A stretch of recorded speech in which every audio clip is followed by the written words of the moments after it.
안녕하세요. 이지 피부 채널입니다. 오늘은 흑자에 대해서 설명해 드릴 건데요. 흑자, 사실 단순한 치료는 아닙니다. 피부과 전문의도 되게 어려워하는 치료고요. 이유는 밖에서 보면 비슷하게 보이지만 조직학적 분류로 따지면 되게 다양합니다.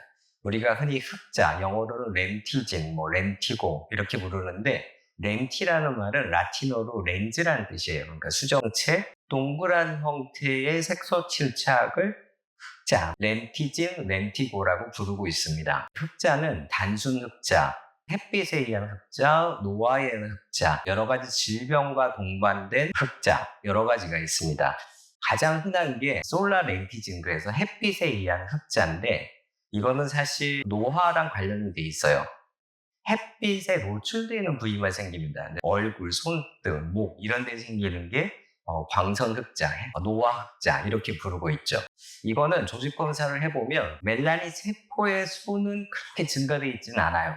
약간 증가된 케이스도 있지만 피부 밑에 진피랑 표피의 경계선에 멜라닌 세포가 약간은 증가 혹은 증가되지는 않은 상태로 멜라닌 소체라 까만 그라듈 이게 많이 증가돼 있고 특징적인 것은 표피능, 즉 우리 영어로 레티리치라고 부르는데 표피능이 되게 증가되어 있습니다. 그 말은 뭐냐면 색소 세포의 위치가 왔다 갔다 해요. 능선처럼 되어 있어서 높이가 약간 왔다 갔다 한다는 뜻이에요. 즉 이러한 이유 때문에 레이저가 들어가는 타겟이 변화가 있습니다. 그래서 치료가 어려운 거예요. 피부과 전문의들은 병변을 보면 이게 단순 흑자인지 노화에 의한 흑자인지 기미와 동반된 흑자인지를 판단할 수가 있어요. 왜냐하면 유일하게 조직 슬라이드 현미경으로 공부하는 임상 의사가 피부과 의사이기 때문에 그렇습니다. 진료로 보면 피부과에서 대충 보는 것 같지만 사실은 눈으로 보면서 병변을 판단하고 조직 검사 소견까지 머릿속에 들어있다는 거죠. 그래서 레이저를 쏠 때도 다양하게 쏩니다. 이게 내가 위층만 제거할지 아래층까지 제거할지 아니면 좀 더 깊은 층까지 제거할지를 레이저의 용량을 조절하거나 범위를 조절하고 또는 레이저 종류를 바꿔가면서 여러 가지 치료를 하죠. 여러 가지 치료한다는 뜻은 그만큼 어렵다는 겁니다. 그래서 반복적인 치료가 필요하고 사실 2달 간격으로 2회 이상 치료가 필요한 게 일반적인 흑자고요.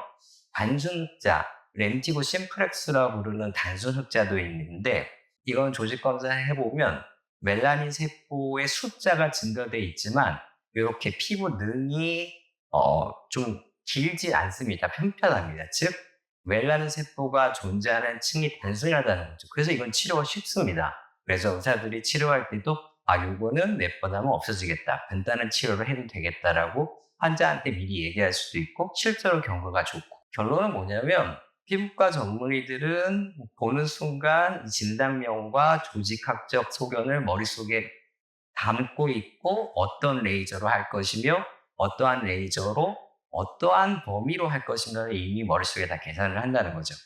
이렇게 치료를 했는데도 불구하고 효과가 의사가 생각한 것보다는 조금 떨어집니다.